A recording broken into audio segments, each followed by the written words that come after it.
لله وكفى وسلام على عباده الذين اصطفى أما بعد فأعوذ بالله من الشيطان الرجيم بسم الله الرحمن الرحيم يا أيها الذين آمنوا إن من أزواجكم وأولادكم عدوا لكم فاحذروهم سبحان ربك رب العزة عما يصفون وسلام على المرسلين والحمد لله رب العالمين اللهم صل على سيدنا محمد وعلى آل سيدنا محمद वबारिक वसल्लम।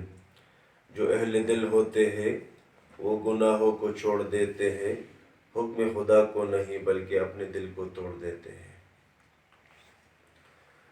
ज़मा इज़्ज़तमंदो मलगरो दोस्तानो और ज़मा ख़ुइंदो मेंदो नन अल्लाह जल्ल शानु मुंगा तासु ता खपल खबरी दा औरेदो द दीन पर निस्बत बांधी दलते दरा बंदी दो यो मुकर्रर कड़ी दा इंशाअल्लाह मुंगा टोल मुतवज्जे कीनु और यो खबर बांधी दा सोच को चिदा ज़मा ज़िंदगी की राशि अल्लाह जल्ल शानु कम कुरान अज़ीम शान ची मख की तासु तिलावत को देखिए अल्लाह जल्ल शानु फरमाई चे इंसानानो ए मोमिनानो इन मिन अज़वाजिकुम सासु बिबियानी व औलादिकुम और सासु औलाद अदुव्वन लकुम सासु दुश्मनान दी फहज़रुहुम तासु दागिना जान बच के। और इंसान पर ज़हन के दा खबर ढेर अजीब लगी कि संग द इंसान औलाद और इंसान बिबियाने इंसान दुश्मनान जुड़ी दा को दुनिया के अल्लाह जल्ल शानु नेमतुन दी लेकिन याद साथ है और दुनिया के हर यो चीज़ यो लिमिट यो हदी कल जी इंसान आगसीस पर हद के इस्तेमाल है आगसीस बिया फ़ायदी और कल जी आगा लिमिट कल इंसान क्रॉस कई बिया इंसान आगसीस इंसान ता नुकसान रसे। और दुनिया के इंसान औलाद दाम पकार राजी और इंसान बिबियाने दा ज़नना दा बाला खावन अगर इंसान पर दुनिया पर हर गम और हर खुशहाली की पकार बांधी राजी हो लेकिन कल जी इंसान दगा दरिश्ते द अल्लाह रब्बुल इज़्ज़त बंदगे दा पर इस्तेमाल है और लिमिट के दागी ख्याल साथी नबिया दा अल्लाह बंदगी दा और कल ची इंसान दागे रिश्तों तब या दुमरा ज़्यादा तवज्जो की ची अल्लाह हम इंसान हेर की नबिया दा पर दुनिया की चिकम दे नुकसान दे कल ची इंसान पर दुनिया के अल्लाह अहकामात भी नज़रअंदाज की नबिया दा रिश्ते चिकम दे इंसान दा बारा दुश्मन जोड़ी की अदे वजह इंसान वो दुनिया के हर मोहब्बत हर ताल्लुक़ अगर अल्लाह दा मोहब्बत मुकाबला के मखलूक पकड़ दे अल्लाह मोहब्बत दा अल्लाह ताल्लुक़ चिकम दे अगाली बोल पकड़ दी। चुनांचे हज़रत उमर बिन ख़त्ताब रज़ियल्लाहु तआला अन्हु यो ताबी अबुल हैसम रहमतुल्लाह अलैह ता पोस कई कि दुनिया के टूलना जाहिल और ना पोए इंसान सोखते चुनांचे अगी और फरमाई कि हज़रत पर दुनिया के टूलना ना समझो ना पोए इंसान अग इंसान दे सोख ची दखपल दुनिया जोड़ो द पर अखपल आखिरत तबाह की दखपले दुनिया जोड़ो द पर अखपल आखिरत तबाह की ज़कद आखिरत नुकसान ची कम दे अबिया अल्तना पूरा कीगी दुनिया द आखिरत जोड़ो द पर मैदान दे नो दुनिया द टूल ना पोहा और ना समझे इंसान सोख दे सोख पल आखिरत दुनिया जोड़ो द पर तबाह की। उमर बिन ख़त्ताब रज़ियल्लाहु तआला अन्हु फरमाई कि वजुता तो जाहिलान के बेद टूल जाहिल इंसान सोखते वागा इंसान ने जो सोख द बल दुनिया जोड़ो द पर खपल आखिरत तबाह की द बल दुनिया ने जोड़ो द पर खपल आखिरत तबाह की दासों की दुनिया के बाज़ औक़ात वालिदैन द औलाद नाजायज़ खबर मंदल द पारा या दागीता गटी द वोटी द पारा द हराम उलार इख्तियार की दुनिया दागी जोड़ेगी लेकिन देख पल आखिरत चिकम दे तबाह की। इंसान पर दुनिया के हर योकार चिकई अगर शरीयत और सुन्नत पर हुदूद की इंसान आगे तक गोरी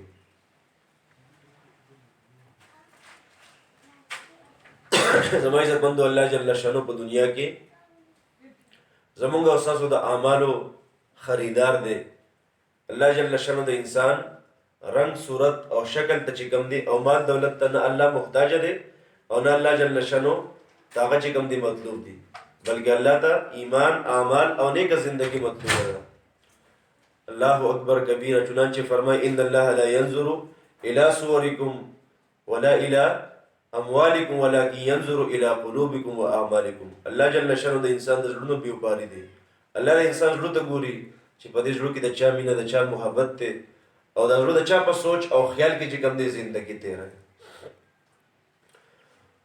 بل دا چې بعض اوقات انسان په دنیا کې د سړو دا خیالي چې بس چونکې د مادیت دور دی زمونږ دا سوچ چې کوم انسان سره دنیا ډېرې جمعه دا کامیاب دی او د زنانه خوشبختي مونږ څو ګڼو چا چې حسن و جمال زیاتې جمعه دا دنیا خوشبخت انسان دی حالانکه د الله په نظر کې د دنیا د ظاهري حسن و جمال هیڅ حیثیت نشته الله رب العزت یوسف علیه السلام ته دنیا 50% د انسانانو حسن و جمال ورکړ ظاهري طور پر خو لیکن کله چې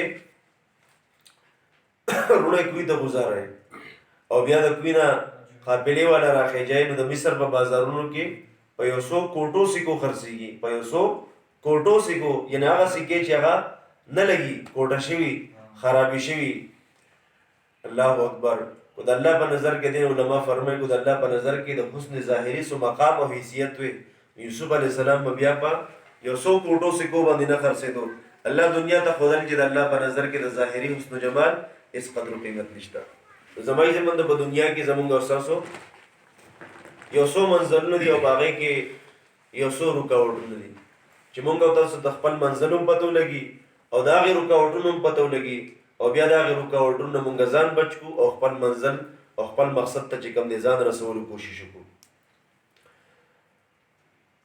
لولې زمونږ احساسو منزل هغه قبر دی او د قبر په دغه منزل کې رکاوټ غفلت دی غفلت او هیره دا د قبر په دغه منزل کې رکاوټ جوړیږي دویم زمونږ احساسو منزل هغه آخرت دی او باغې کې د دنیا محبت او دنیا باغې کې رکاوټ جوړیږي او دریم زمونږ منزل د الله جل شانو تعلق دی او باغې کې رکاوټ د انسان نفس جوړیږي ان شاء الله دې مجلس کې دغه دریو منزلونو او دغه دریو رکاوټونو باندې به خبره کو او بیا انسان دغه رکاوټونو بسنګه لری کوي او دغه نه بسنګه خپل منزل ته رسیږي ولولې زمونږ اساسو منزل چې کوم دی هغه قبر دی او غفلت باغې کې چې کوم دی رکاوټ دی الله جل شانو قران عظیم الشان کې فرمایي ولا تکم من الغافلین تاسو د غافلین نه جوړیږئ نو غفلت انسان مې نه خوښي او الله چې کوم دی هم نه خوښي موږ تاسو ګورو په دنیا کې مثال په تور پر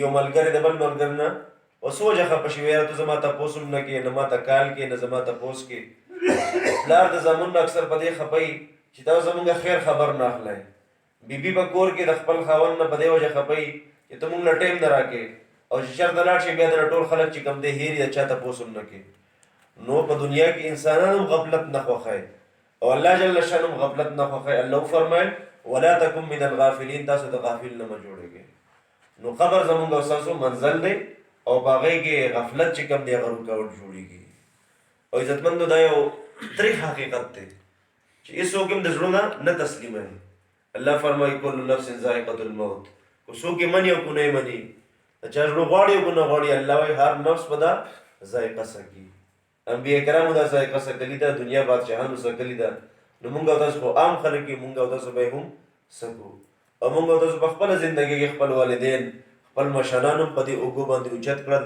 او یو د ورځ به داسې راشي چې څوک به زمونږ سره جنازه اوچته یو صحابي د بل صحابي نه تاسو کوی د جنازه د چا روانه ده نو ورته دا ستا جنازه ده ورته دا ستا جنازه ده نو په رنگ کې تغیر راشي چهره بدل شي نو خپه ولې شوې ځکه خپه شم چې دا بل کس جنازه ده وای ګوره اخو دنیا نه لاړو خو لیکن د دې نه پس یا ستا نمبر دی یا زما نمبر دی الله اکبر کبیره د دې وجې د مرګ یاد دا یو لوی نعمت دی چاته چې یادي او دې وجې حدیث شریف کې راځي چې څوک کم مؤمن بنده په ورځ کې 25 پیرې مرګ یاد دی دې داسې الله په بده شهادو په سب کې پاسه ځکه کله انسان د حقیقت مخې دی انسان په دنیا کې بیا د الله نافرمانی نه کوي انسان نافرمانی ولې کوي چې انسان ته دغه منزل او دغه مقصد پته نشته چې آیا د زړه څوک نه تسلیمه چې موږ به امرو زموږ خدا خیالي چې را مرکیږي او بل څوک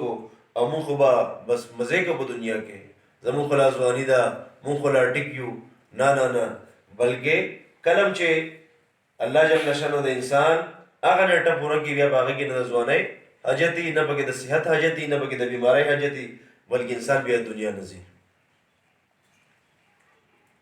دیو جی الله جل شانو د نبی صلی الله علیه صحبت په برکت سره صحابه ته دا نعمت ډیر په اعلی پیمانه سره نصیب کړو. عمر رضی الله تعالی عنہ ځان د پاره چونکه مصروف وو، امیر المؤمنین خلیفہ وو، ځان سره یو کس مقرر کړو چې ته ماته وخت په وخت باندې مرګ تذکره کوي چې ماته مرګ زمانه هیر نشي. او کله چې په ګیره کې ویښتو سپین لاړل نو د هغه کس چوټي وکړه، ستا ډیوټي اوس ختمه شوله، بس وایي دا زما دپاره چې کوم دی دا ویښتو بس دا کافي دی.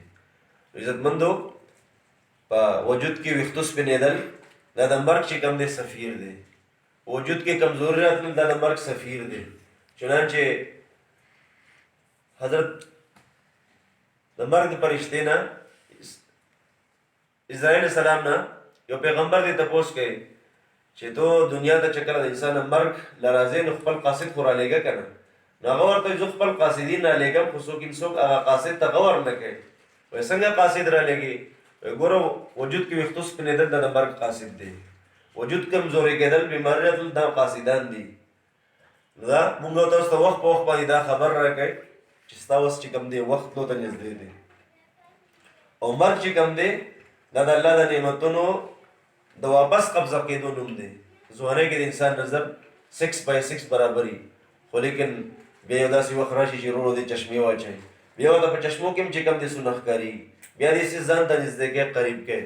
دغه شان دی په ځوانۍ کې انسان د دنیا وزن اوچتای، پیټ اوچتای، ستړی کېږي دی نه، خو لیکن بیا داسې وخت راشي په چړای باندې لږ ختل ورته هم ګران کار شي او بیا چې کوم دی وجود کې دردونه شروع شي، مونځ بیا په کرسۍ باندې کوي. نو عزتمندو دا ټول علامات د مرګ قاصدین دي.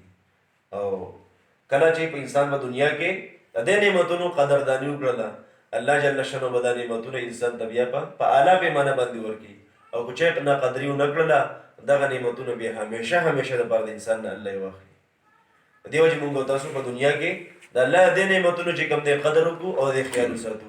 چنانچه عبدالرحمن بابا فرمایي وایي امانت به د لحد په منځ کې پروت وي په دنیا کې دې وساتو امانت.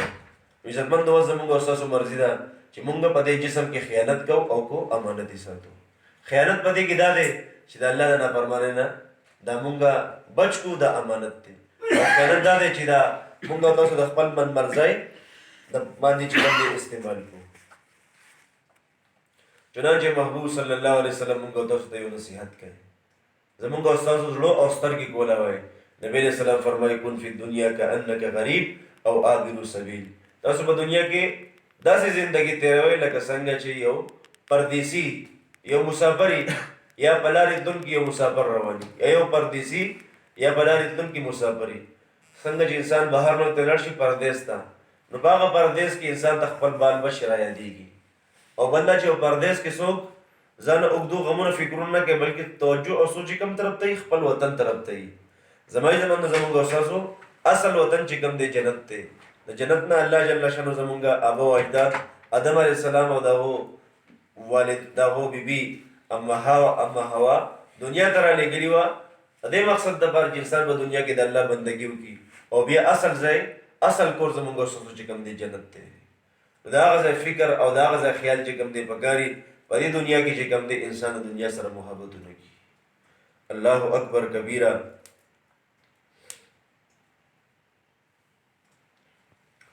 نبی علیہ السلام یو بل نصیحت مونږ او تاسو ته کوي، اکثرو ذکر حازم اللذات یعنی الموت، چې تاسو لذاتو لا ماتونکي څیز یعنی مرګ چې کوم دی ډېر یادوئ. ځکه انسان په دنیا کې لذاتو عادي دی. هر انسان دا خواهشي دا کوشش چې ماته دنیا هر یو نعمت بهترین میلاو شو. اصل په دې باندې ځان سمجھول پکار دی چې زړه په دې کې لګول نه دي پکار. انسان د الله نعمتونه استعمال کی او هغه نعمتونه هغه قوت طاقت بیا د الله په بندګۍ کې استعمال کی او د الله د نافرمانۍ نه چې کوم دی خپل ځان بچ کی. دا د الله د نعمتونو چې کوم دی د شکر ادا کول په جواب باندې شکر او بیا په خپل وجود باندې انسان د الله جل شانه د هغه نعمتونو چې کوم دی شکر ادا کوي. خو لیکن د زړه محبت د الله سره چې کوم دی پکار دی.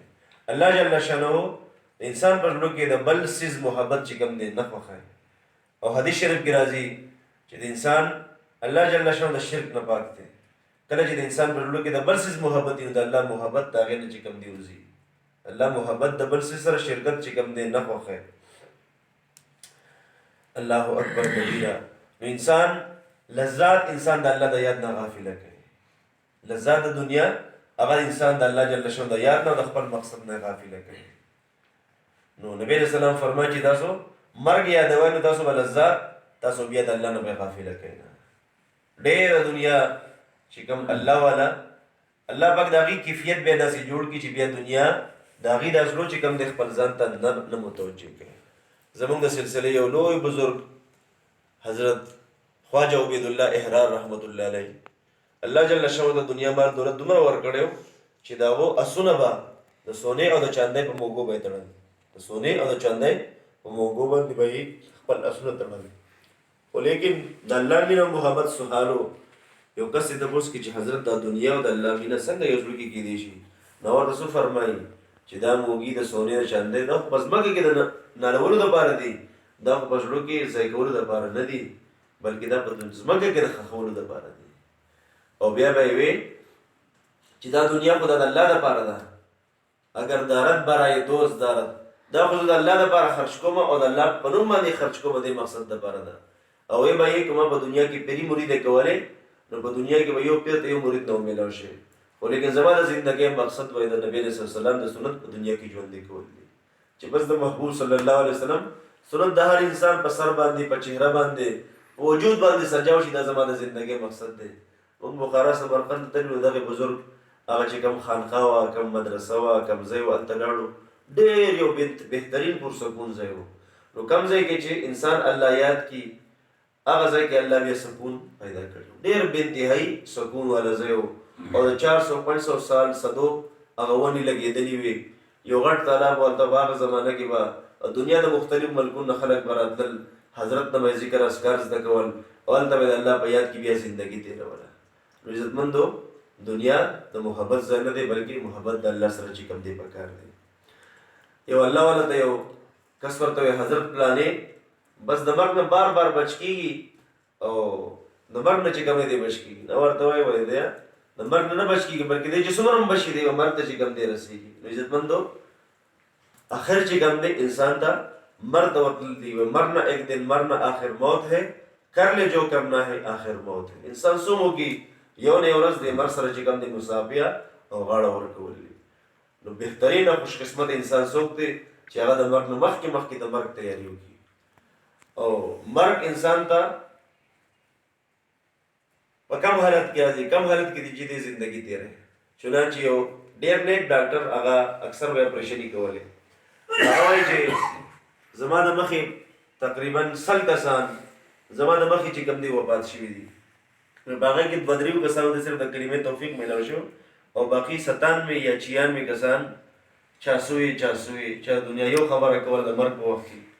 عزتمندو نبی رسول الله دا فرمایي تموتون کما تعیشون، تاسو په هغه حال کې مړ کېږئ کوم حال کې چې تاسو ژوندۍ تېروئ. نو موږ تاسو د الله یاد زده کوو ان شاء الله. د الله په دغه یاد کې بیا مرګ راځي او د الله د ملاقات تیاری هر ټیم چې مؤمن دی تیاری. نو 24 غنټې چې موږ تاسو په اودس کې کرم اودس مات شي فوراً بیا اودس تیار کو. اودس د مؤمن اسلحه ده، د ګنا نه د بچ کېدو یو ذریعہ ده. څنګه چې یو پوجي اسلحه وسره نو هغه دشمن نه یریږي یا یو بل انسان اچولي نو هغه دغه د حفاظت لپاره دغه هتیاري هغه چې رزق دشمن نه باندې راځي زه په دې په ذریعہ سره خپل حفاظت کوم. نو د مؤمن اسلحه نبی رسول الله فرمایي الوضو سلاح المؤمن او دس د مؤمن اسلحه ده. نو 24 غنټې په اودس کې دا مشکل کار نه دی. کله اودس مات شي دوباره اودس وکړو. دا هم د شیطان د وسوسو نه حفاظت وکړي او بنده چې دې په ذریعہ سره عمل کول آساني. بعض اوقات بنده یې راوسپزونه پر کوم اودس مې نشته یخنی ده یا ګرمي ده او بو نشته دی چې اودس یې بنده یې مسله بچاو بس ودرېږي الله ته ټیمه سي مشته دی. نو هر ټیم په اودس کې اوسېدل دا څه مشکل کار نه دی. الحمدلله موږ د خپل حضرت دامت برکاتهم العالیه نه زما د ایفسی وختو دا خبره چې موږ په سمج کې الحمدلله موږ کوشش شروع کو. اوس الحمدلله د الله فضل دی چې کله دفتر تبزو اودس کو د ماښامه پورې الحمدلله اودس.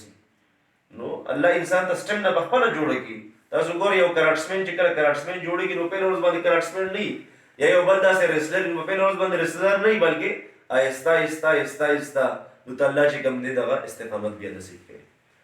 دا قشان دی الله په یاد کې انسان ته په ورځ کې نستل مشکل کاری تلاوت کول مشکل کاری رو انسان ټایم بڑھاوي ورور الله پاک انسان ته داسې وخت ورکړي چې بیا دی بس هر وخت الله ته چې کوم دی توجه چې کوم دی نصیب شي.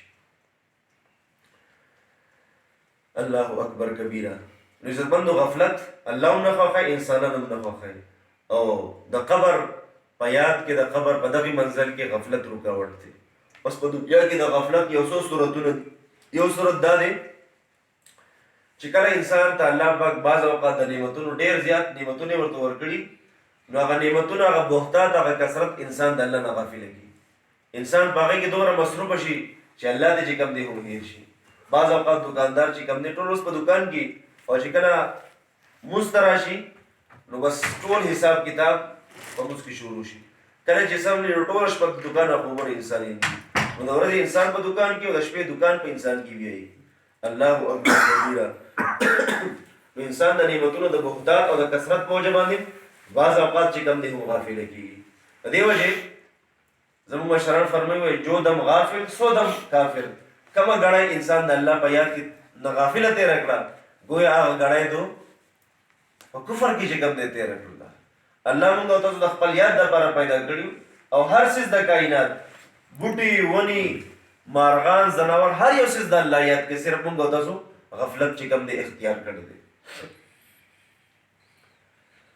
زموږ حضرت فرمایي د عرفات په میدان کې یو ځل داسې تېرېدلو اوس یو مشر کس دی بوډا او د هلکانو سره ناست دی او ګپ شپ او خندا وړه. حالانکې د عرفات میدان دا خو د الله نه د غوښتو وخت یو ډېر مختصر وخت دی او ډېر د غفلت خبرې شروع کړي. نو زه سره کېناستم ما ته چې زندګي څنګه تېرېږي بس وایي چې کومه تېرېږي واه واه. او وایي عمر خو مې 72 سال دی خو لیکن زړه مې د 27 سالو دی. یعنې کوم خواهشات چې د یو 27 ساله نوجوان یا خواهشات زما دي.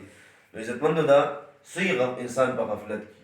او یو ځل داسې یو ځای کې وایي مونږ بیان وکړو د پنجاب و چیف سیکرټري و کس چیف سیکرټري جوړېدل لکه دا دنیا هوښیار کسي پړه لیکه سمجھدار کسي هر کس نه جوړېږي بلکې دا ډېر هوښیار کسان دي. اوس د هغو په ځای کې مونږ بیان وکړو نو وایي بوډا شوی ریټایر شوی خپل نصیب هغې کې راوړو. ما ته وایي چې حضرت دعا وکړه چې زما دا نوسی الله حافظ قرآن جوړ کړي. کله چې دی حافظ قرآن شي زه بس بیا شاته مونځ کوم. اوس دا څومره انسان په دوکه کې مبتلا دی. ستا ته څه پته ده چې ستا دا نوسی به غټېږي دی او بیا حافظ جوړېږي بیا به زه شاته مونځ شروع کوم. نه بلکې د وس نه نیت وکړو چې وس نه چې کوم دی انسان مونځ شروع کړي ذکر فکر شروع کړي. انسان په غفلت او په دوکه کې چېرې ما باندې ولادونه دی نه پس چې کوم نور عمر راځي. د زندګۍ د یوې لمحې چې کوم دی انسان ته پته نه لګي. بلکې مشران فرمایي د انسان د زندګۍ مثال د یوې ډیوې دی د یو چراغ دی. څنګه چراغ ته بس یو هوا لږ هوا پرې راشي په ساتې باندې چې کوم دی هغه اور مړ شي. دغه شان د انسان په زندګۍ باندې د الله فیصله راشي بس د انسان زندګي چې کوم دی ختم شي. د غفلت دویم صورت چې کوم دی انسان باندې اکثر تاری نو هغه دی چې د انسان په اعمال کې سستی اعمالو ته چې کوم دی د انسان طبیعت نه لګي منځونه قضا کېږي او معمولات ذکر فکر انسان نه کوي او حالانکه خوب ښه په زبردست طریقې سره کوي خوراک څښاک د هغې دپاره ډېوي او هغه چې کوم د انسان ښه په ډټاوۍ سره کوي. عزتمندو دا دنیا زندګي ګورئ د خوبونو دپاره نه ده بلکې دا د ویښ پاتې کېدو دپاره ده. او موږ د خپل حضرت نه دا یو 3 خبرې زده کړي او هغې فرمایي چې د پوره زندګۍ خلاصه دا 3 خبرې دي چې زندګي دا د محنت ځای دی قبر د آرام ځای دی او جنت دا د عیش ځای دی. دنیا دا د محنت ځای دی او قبر دا د آرام ځای دی او جنت دا د عیش ځای دی. زمونږ اوس سوچ خیال شي موږ وایو چې موږ په دنیا کې مزې وکړې او په قبر کې هم بیا مزې وي او په جنت کې هم مزې وي. داسې نه شي کېدی بلکې موږ او تاسو د الله هغه ترتیب الټه کوو نو الله هم بیا د انسان سره خپل ترتیب الټه کړي. کوم انسان په دنیا کې خپل لذات مقصد جوړ کړي الله وایي د دپاره په آخرت کې چې کوم دی بیا څه نشته. تو خپله حساب دلته چې کوم دی تېره کړله. دا دنیا زندګي دا د ودو کېدو دپاره نه ده بلکې موږ او تاسو خپل خوب دنیا ضرورتونه هم کم کړو او د آخرت په فکر کې چې کوم دی خپله زندګي تېره. چنانچہ یو شاعر وایي جاگنا ہے جاگ لے جاگنا ہے جاگ لے افلاک کے سائے تلے حشر تک سونا پڑے گا خاک کے سائے تلے. په قبر کې قبرونو ته انسان سوچو کې پته نه لګي به کوم کوم قبر باندې څونه زمانه تېره شوي د هغې نه چې کوم دي هغې اوتو پراته دي. موږ او تاسو سره خبرې کول شروع کوم خبرې نه شو کولی خو لیکن نبي علیه السلام فرمایي دا جنت دا قبر چې کوم دی دا د خاورې او ډېرې مه ګڼئ ګورئ، بلکې دا د جنت یو باغچه ده یا د جهنم چې کوم دی یو کنده ده ګورئ. نو موږ او تاسو خو ظاهرا نه ښکاري خو لیکن الله په هغه انسان په کم حال کې په هغه باندې حال تاری کړی دی. موږ او تاسو ګورو دا خبره سمجول لپاره چې د قبر د عذاب د آخرت د عذاب به څنګه وي.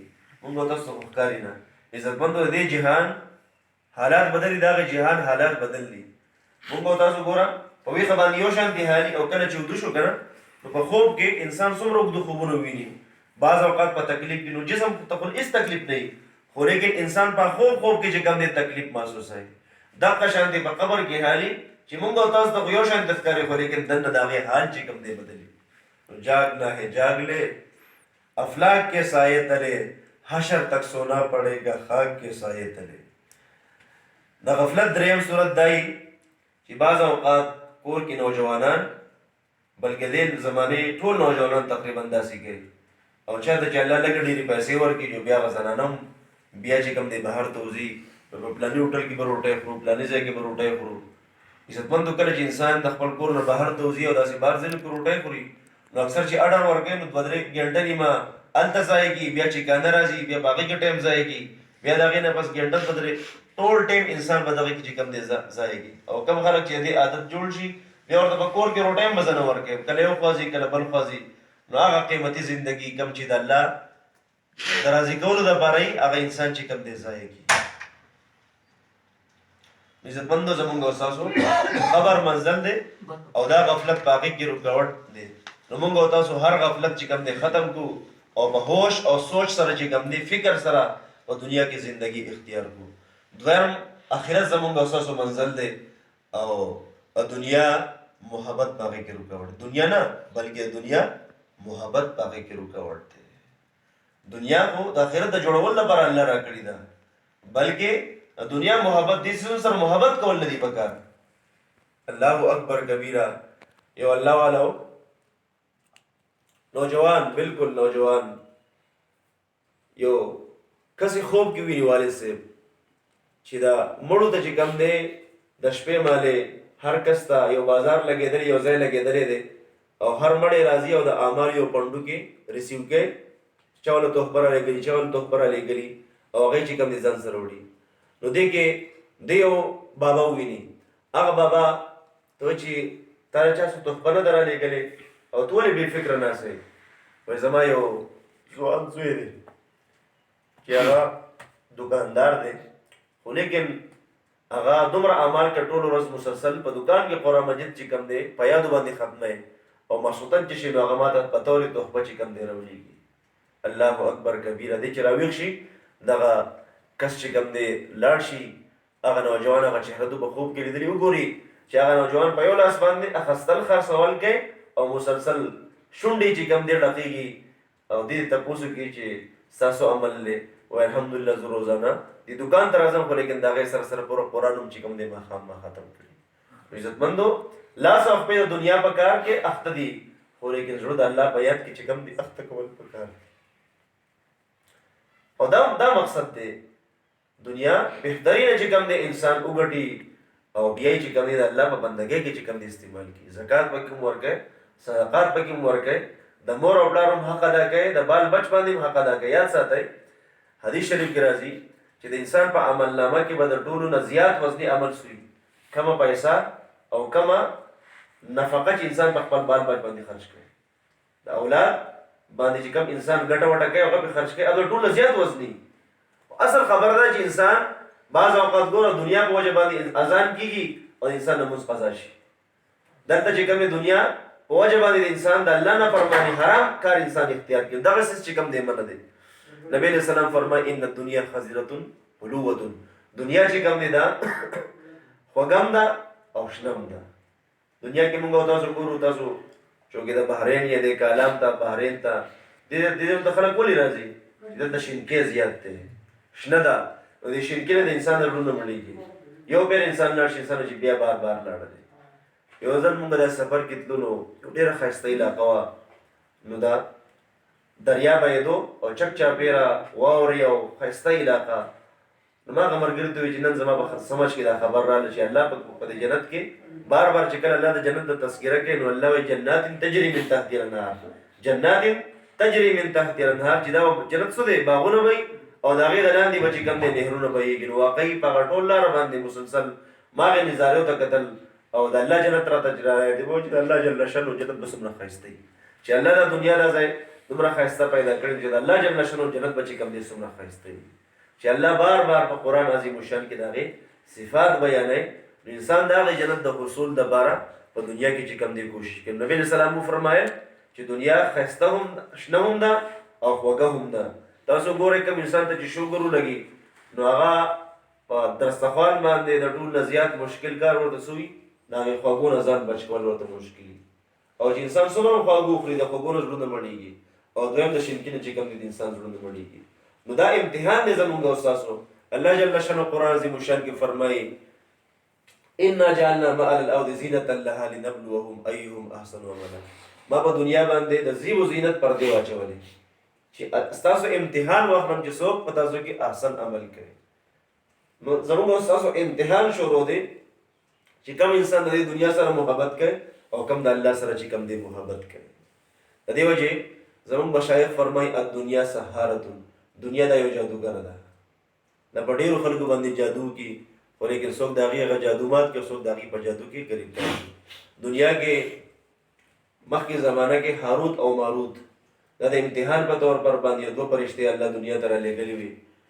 نو د هغې نه خلکو چې کوم دی سحر زده کړو خو لیکن هغه د خلکو د امتحان دپاره چې څوک په سحر یقین کوي او څوک د الله په ذات باندې یقین کوي، په د الله په احکاماتو یقین کوي.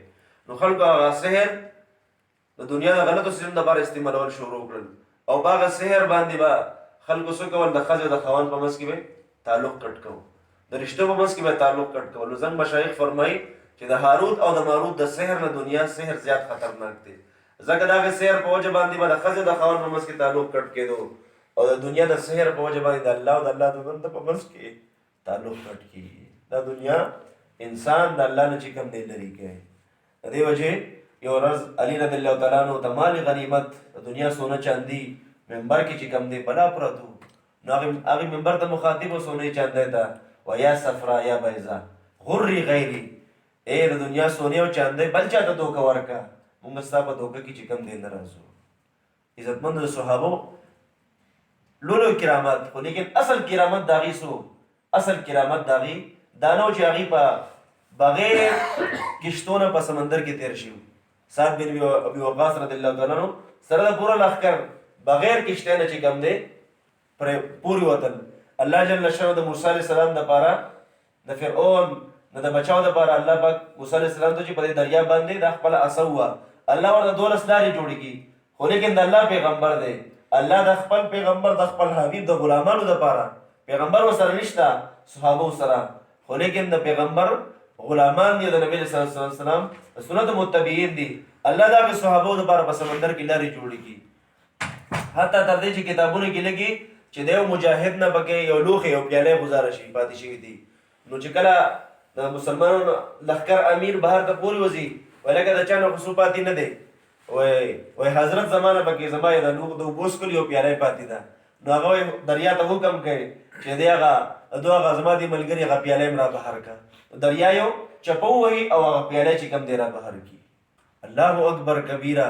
عزتمندو دا درې خبرې د کاڼي کې ښې دي. ګورئ یاد ساتئ کم انسان چې په دنیا کې څومره د الله سره مینه محبت وکړو الله د مخلوق په زړه کې دومره محبت د هغو دپاره واچوي، او کم انسان چې په دنیا کې څومره د الله په عبادت کې ځان ستړی کړو دومره الله خپل مخلوق د ده په خدمت کې بیا ولګوي، او کم انسان چې په دنیا کې د الله نه څومره یره اختیار کړله الله د مخلوق په زړه کې دومره رعب واچوي. نو الله ټول چرند پرند درند هر یو څیز د صحابو دپاره مسخر کړی، بلکې الله وایي چې د هر څومره ستاسو دپاره مسخر کړي دي ستاسو په خدمت کې مې لګولي دي. چا چې د الله ومنل دا ټول جهان د هغه بیا مني. من کان لله کان الله له، څوک چې د الله شو الله د هغه شو، او چې د چا الله شو د هر څه د هغه شول. بیا عزتمندو په دنیا کې الله خپلول دي او د الله خپلول آسان دي، بس دا شپږ پوټه وجود دا الله ته حواله کوي او په دې باندې شریعت او سنت چې کوم دی نافذ کوي، بس دا په دنیا کې د الله د حبیب غلام جوړ شو. او چا چې خپل ځان د الله د حبیب غلام جوړ کو مزدوت الله جل شانه غلامه بځای بادشاہت و دنیا او د آخرت بادشاہي الله جل شانه نصیب کړي.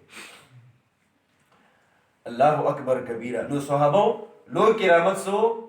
لوی کرامت د صحابه دا چې دنیا د هغې قدمونو ته راغلیو، خو لیکن دنیا د هغې په زړونو کې خپل محبت چې کوم دی نو شو اچولی. چنانچه محبوب صلی الله علیه وسلم خدمت کې څو نوجوانان حاضر وو. نبی صلی الله علیه وسلم هغې ته واعظ او نصیحت فرمایو.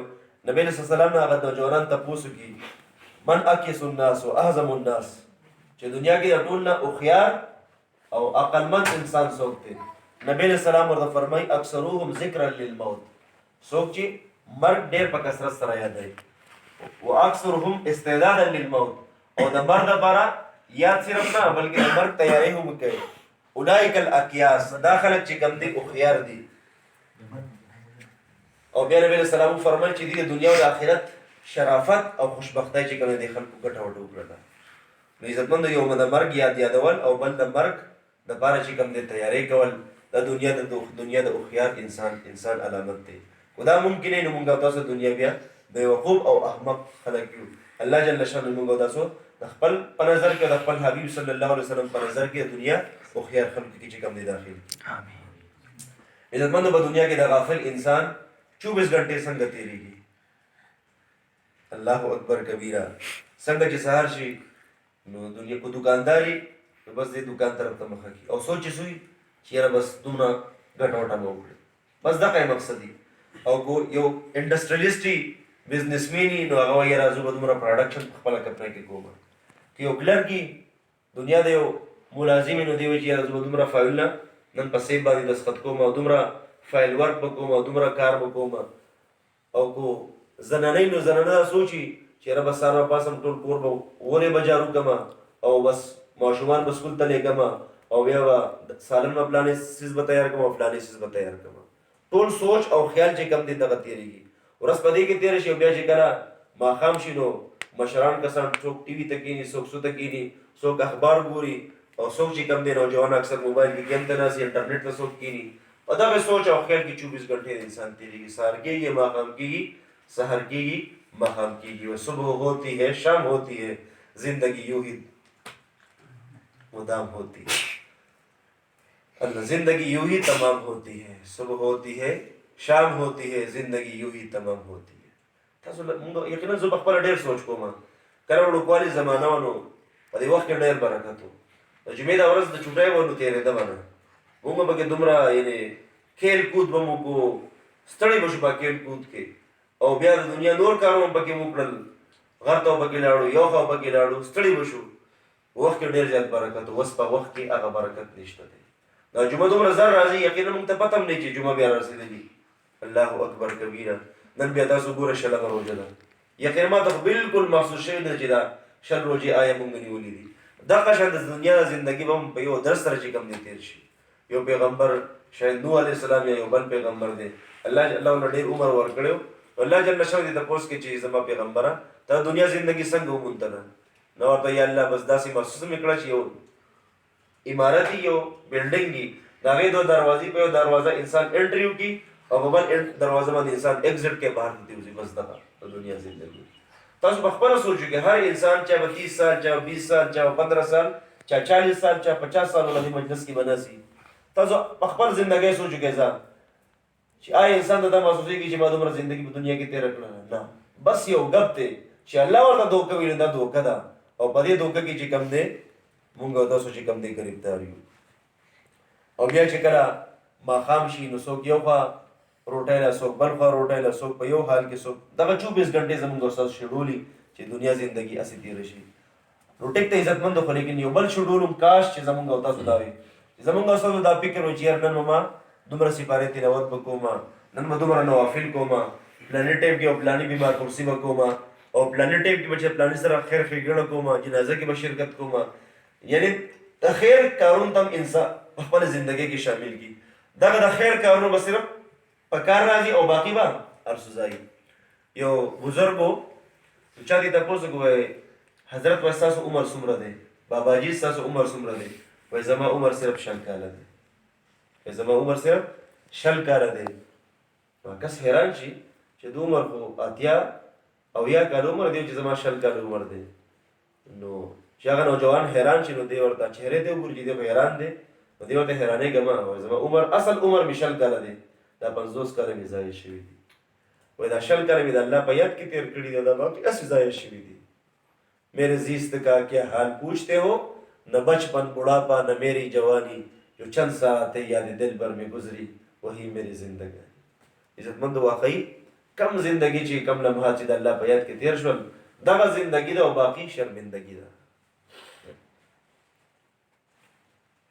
نن په دنیا کې د هر انسان خپل دنیا د جنت جوړولو په فکر کې دی. نو دنیا جنت نه جوړیږي، ولیکن موږ څوک خپل صلاحیتونو د هغې جنت په جوړولو په فکر کې ځای. جنت ډېر ښایسته دی. نبی علیہ السلام فرمایي چې دومره ښایسته دی الله هغې ته ښولی و چې د هغې خیال هم د انسان په ذهن کې خیال. موږ تاسو بعض اوقات د یو څیز په باره کې خیال کوو چې داسې وي داسې وي. نو جنت دومره ښایسته دی چې د هغې نعمتونه نه انسان د هغې په خوب او خیال کې هم د انسان په سمجھ کې چې کوم دی نه راځي. دومره عجیبه نعمتونه دي. الله اکبر کبیره. نو صحابه د هغې جنت د حصول چې کوم دی په دنیا کې کوشش وکړو.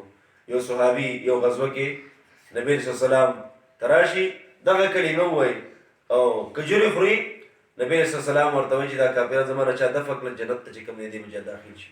نو د هغه کجوري غزارې کي او فورا منډه کي په دغه شوق کې اوس ما د الله جنت چې کوم دی نصیب کړي. الله اکبر کبیره. صحابه د الله په نوم باندې قتلېږي، سر کټ کېږي، خو لیکن سو آواز کوي فزت ورب الکعبه، د الله په ذات مې قسم دی وضو کامیاب شوم. نو کله چې انسان د مرګ دا وخت راشي که نه په دغه ټایم کې الله انسان ته حقیقت ورته مخامخ کړي. خو دی کامیابي نو الله ورته جنت نظارې وښوي او که ناکامي نو الله ورته ناکامۍ نظارې ورته وکړي. دې وجې د مرګ په وخت کې څوک خبرې بیا نشي کولی. وجه سوی وجه دغه چې ته ته پته ولګي چې ما خو زندګي ضایع کړله، ما خو خپل زندګي بې مقصده تېره کړله. دې وجې دې نه خبرې کولی شي نه څه چې کوم دی ویلی شي. الله اکبر کبیره. نن انسان په دنیا کې خپل دنیا جوړولو د جنت په فکر کې دی.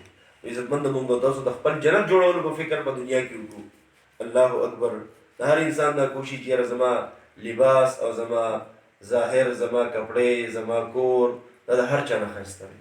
دا هم یو زموږ به چېرې یو ټیک کوشش دی، خو لیکن دا هم کوشش پکار دی چې موږ او تاسو دا سوچ چې یاره زموږ او تاسو جنت د هر چا نه ښایسته وي. او عزتمندو هلته به هم دا سیالي به یاد ساتئ. زموږ حضرت فرمایي ابل زما بیان اورېدوی نو وایي یو جنتي په جنت کې دی چې به کم نعمتونه خوري. نو که یو کس دونه یو څو ځله سبحان الله به زیات ویلي هغو ته به هم هغه رنګ شکل والا میوې پیشي، خو لیکن د هغو او د دوی د میوې په لذت کې او په ذایقه کې به فرق وي. څنګه چې انسان ګوره بعض اوقات بعضې فروټ راوالي کاربیټ ورته کېږي په کاربیټ یې پوخ کړي او بعضې په بوټي کې پوخ شي او دواړو په ذایقه کې فرق یې کوي. دغه شان دی کم انسان په دنیا کې څومره الله زیات یاد کړي دومره د هغو په نعمتونو کې به مزه او لذت او خوشحالي راحت او بلندي به چې کم دی زیات دي.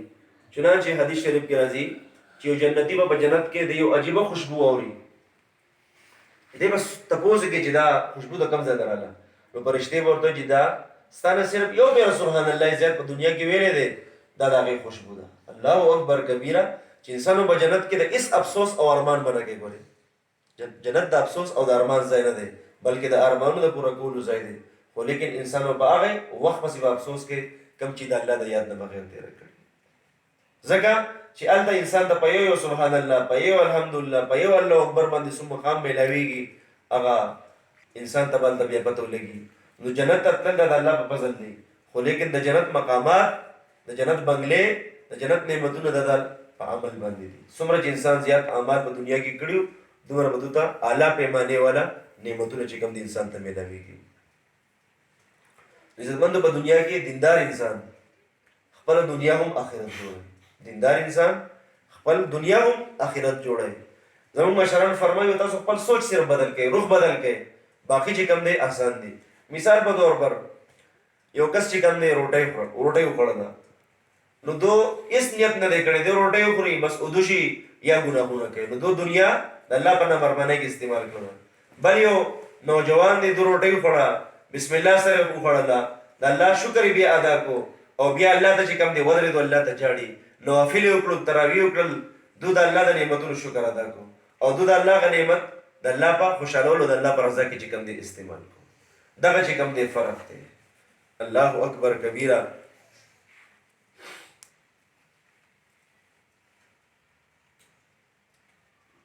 نو دنیا کې الله والا خپل وخت څنګه تیرې، څنګه چې دنیا یو کنجوس انسان یو روپۍ حساب کتاب کې هغه په احتیاط لګای، نو دا قشن الله والا په دنیا کې چې کوم دی خپل وخت قیمتي کوي او دغه خیال ساتي.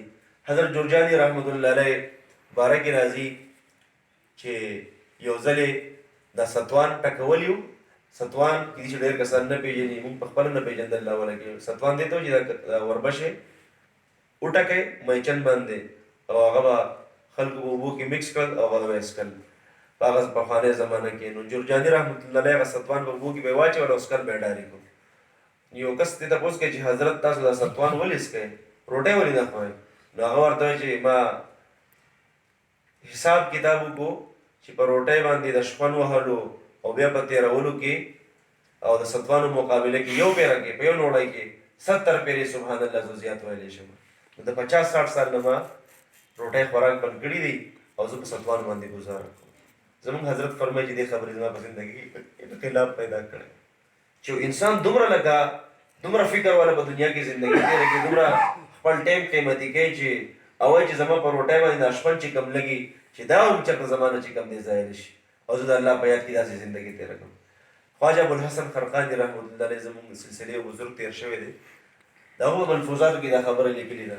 73 سال زندګي په دنیا کې تېره کړې وه، د هغې په ملفوظاتو کې دا خبر لیکلی. یو ورځ داسې ناست و چې یا الله دې بوډا په دنیا کې 73 سال داسې تېر کړل چې په دې کې یو ورځ هم یو لمحه هم داسې نشته، یو لمحه هم داسې نشته چې زما په زړه کې ستا نه علاوه د بل چا یاد وي. سوچ انسان سوچو کې 73 سال زندگی او یو لمحه هم د الله د یاد نه غافل نه. دې وجه مدرج الفسانی رحمت الله علیه فرمایي چې په دې امت کې داسې نارینه او زنانه تیری شوي دي چې شل کاله پورې د ګناه لیکونکي فرشتو ته د هغې د ګناه لیکلو موقع چې کوم دی نه ده میلاو شوې. الله اکبر کبیره. نو موږ او تاسو خو دغه شان زندګي مشکله ده، خو لیکن کله هم چې ګناه وشي فوراً توبه، کله هم ګناه فوراً توبه، انشاءالله الله به دغې خلکو په سقمونو کې چې کوم دی موږ بیا پاسوي. نو دنیا زندگی په احتیاط سره استعمالول او د الله په یاد کې انسان چې کوم دا استعمال کی. او زمای زموږ جنت د نعمتونو کوالټي هغه د انسان د اعمالو په قدر کې. یو حدیث شریف کې راځي چې فرشته په جنت کې چې کوم دی کنسټرکشن کوي، یا سره جنت چې کوم دی یو کولاو میدان دی. یو حدیث شریف کې جنت یو کولاو میدان دی، د هر انسان جنت چې کوم دی یو کولاو میدان دی. د چې کوم عمل کې د اعمالو مطابق هغه کې کنسټرکشن کیږي. لکه څنګه چې مثال په تور پر د یو کس زوی سعودي کې نو هغه پیسې راولېږي، زوی ته ځای واخله، هغه ځای واخلي، بیا لږ موده پس پیسې راولېږي، وایي دا جي په دې باندې اوس چې کوم دی ډي پي سي کې وکړه، بیا لږ موده پس چې کوم دی پیسې ختمې شي، خلک ورته کار نه کوي، یاره پیسې ختمې شوي دي، چې زوی هم پیسې راولېږي بیا به انشاءالله لنډر ته رسوم، بل موقع کې پیسې راولېږي لنډر ته ورسوي او بیا پې لنډر واچوي، بیا ولا رنګ روغن کوي. نو دغه شان دی جنت چې کوم دی یو کولاو میدان دی. د انسان اعمال سبحان الله الحمدلله منځ او د ټول اعمالو په قدر باغې کې بیا کنسټرکشن کیږي. یو بل حدیث شریف کې نبی رسول الله فرمایي چې فرشتې په جنت کې د انسان جنت جوړای کنسټرکشن کوي. نو فرشتې بیا څو ټایم پس کار پرېږدي. نو نورې فرشتې تاسو کوي چې تاسو دا کار ولې پرېښودو؟ وایي موږ ته چې کوم دی را مټیریل او مال مواد نور نه رارسېږي ځکه چې کوم دی کار پرېښودو. یعنی اعمال هغه انسان په دنیا کې اعمال پرېښودل د هغو جنت جوړېدل چې کوم دی ختم شول. دې وجې حدیث شریف کې راځي چې د بعضې جنت به د سونې، د چا به د چاندۍ، د چا به چې کوم دی د ملغلوري او د چا به چې کوم دی ډایمنډ دی، د یوې پیس چې کوم نه به چې کوم دی جوړي. دنیا کې موږ تاسو ګورو احرام مصر دا دنیا په وو عجوبو کې یو عجیبه ده. نو په هغې کې ډېر غټ غټ کاڼي لګېدلي شوي دي، یو غټ غټ پیسونه. نو دا هم یو عجیبه څیز او چاندي سونا او بیا د هغې په مقابل کې ملغلره چې څومره یو غټ پیس یې امره د هغې چې کوم دی زیات قیمتي، بلکې بعضې ملغلرې په دنیا کې داسې چې د هغې قیمت څوک پوره کولی هم نشي. نو الله جل شانو به دا بې جوړ موتلی د انسان چې کوم دی جنت بیا تیاری. نو موږ تاسو په دنیا کې خدای ور سره سیالي کو. الله فرمایي وفي ذلك فليتنافس المتنافسون. تاسو سیالي د آخرت په نعمتونو کې، په ذکر فکر کې، په تلاوت کې او په آخرت په جوړولو کې، چې الته انسان بیا یو بل ته چې کوم دی نفس کوي. یو حدیث شریف کې راځي نبی علیہ السلام فرمایي چې الله جل شانه با دنیا جهنم ته کله ورواچي، دا دنیا به الله پاک بدله د بډای شکل ورکی، او چې کله الله جل شانه جهنم ته ورواچي نو دا دنیا بچی کی چې یا الله ستاسو حبیب فرمان حق او سچ دی. او هغه په دنیا کې دا فرمایو المرء مع من احب، چې په دنیا کې د چا سره مینه وکړل ابا په دنیا او آخرت کې داغي سره ای، په آخرت کې به داغي سره ای. نو زه د خلکو خو زما سره مینه کړی و او تاسو یوازې جهنم ته ورواچولم. نو الله جل شانه پرشتو ته کې چې چا په دنیا کې په دنیا سره مینه کړو، نن هغه خلک د دنیا سره چې کوم د جهنم کې وځي ورواچول. و دنیا میں بازار سے گزراو خریدار نہیں ہو.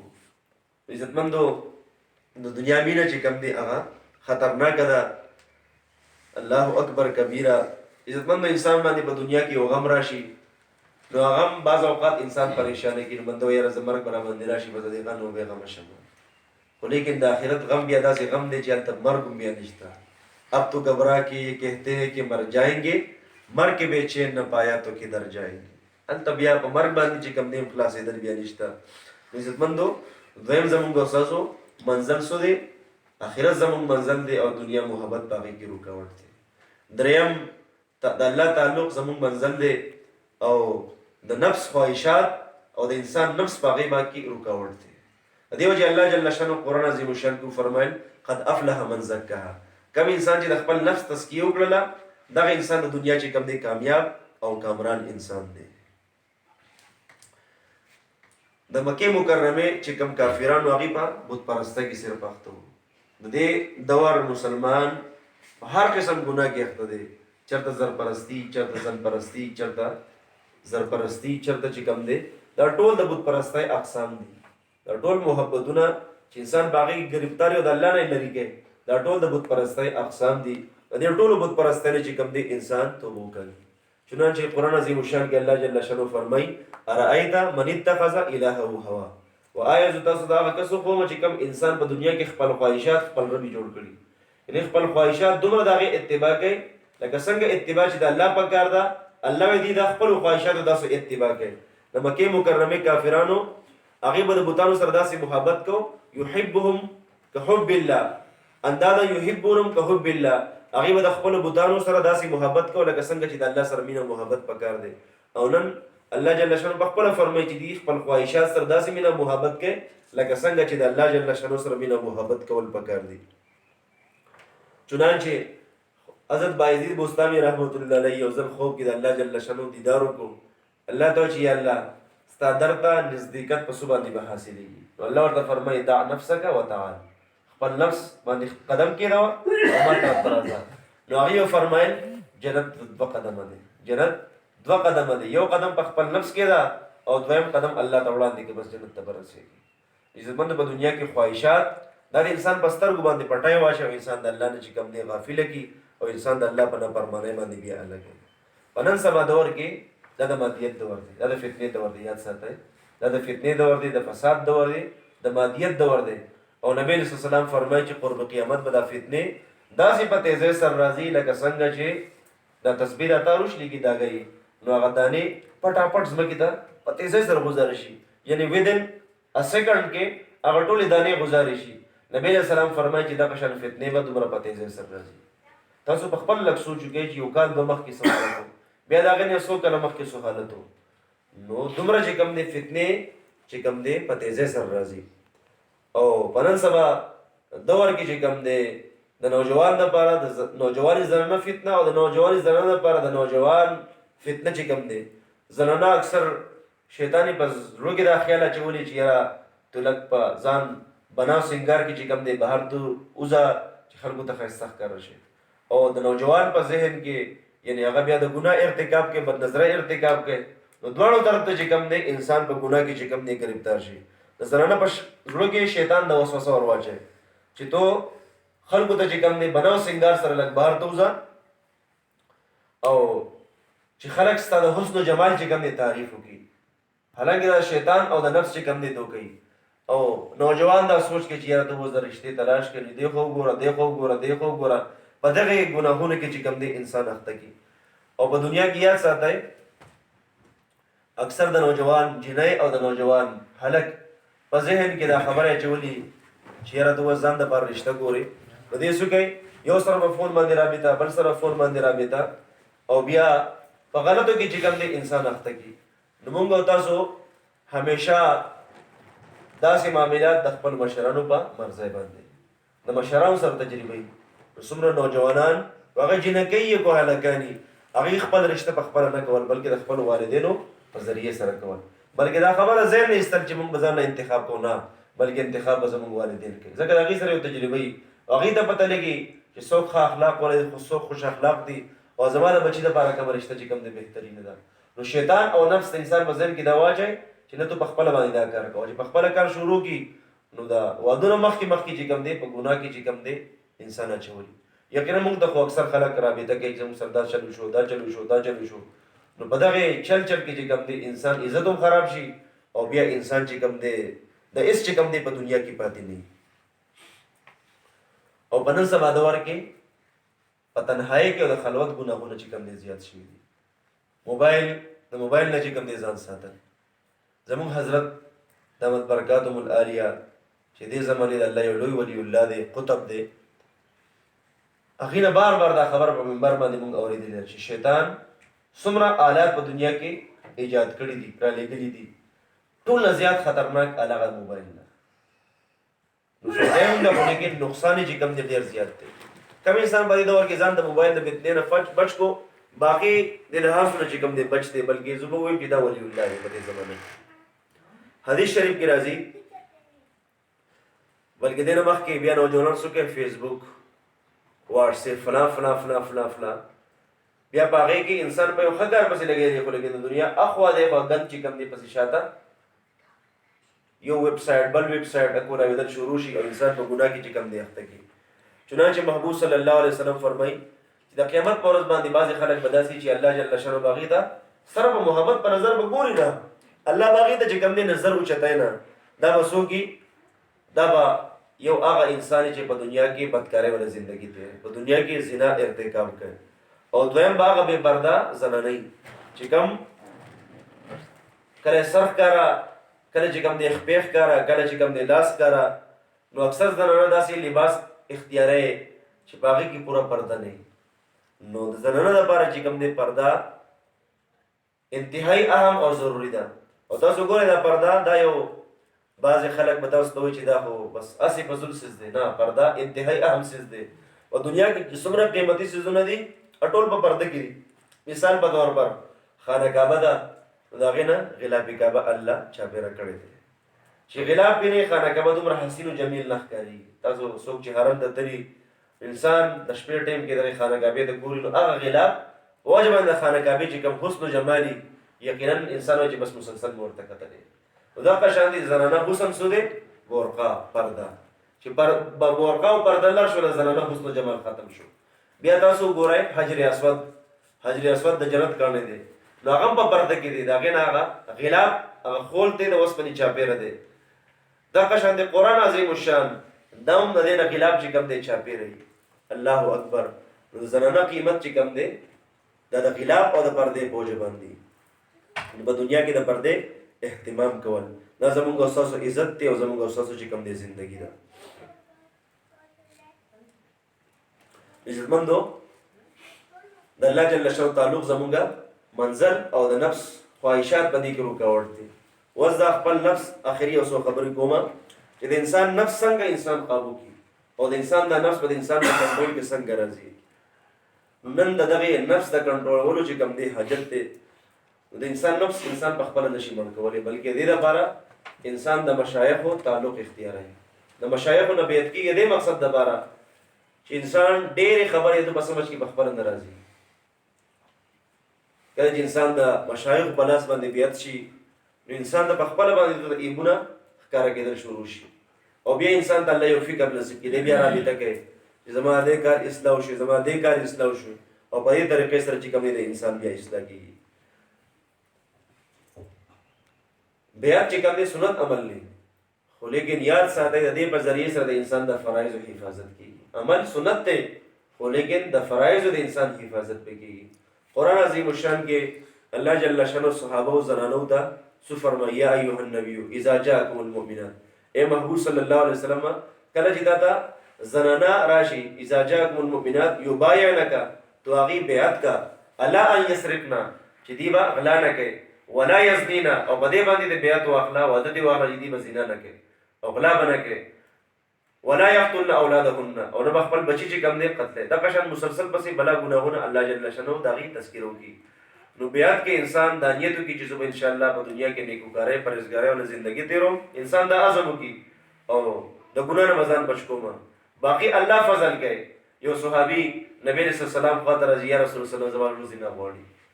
نبی علیه السلام ورته بدردونه وایي، بلکې لولي په قضا عقل رسم جو آیا ته دا غواړې چې ستا د کور د فلانۍ فلانۍ فلانۍ سره دا چل وشي؟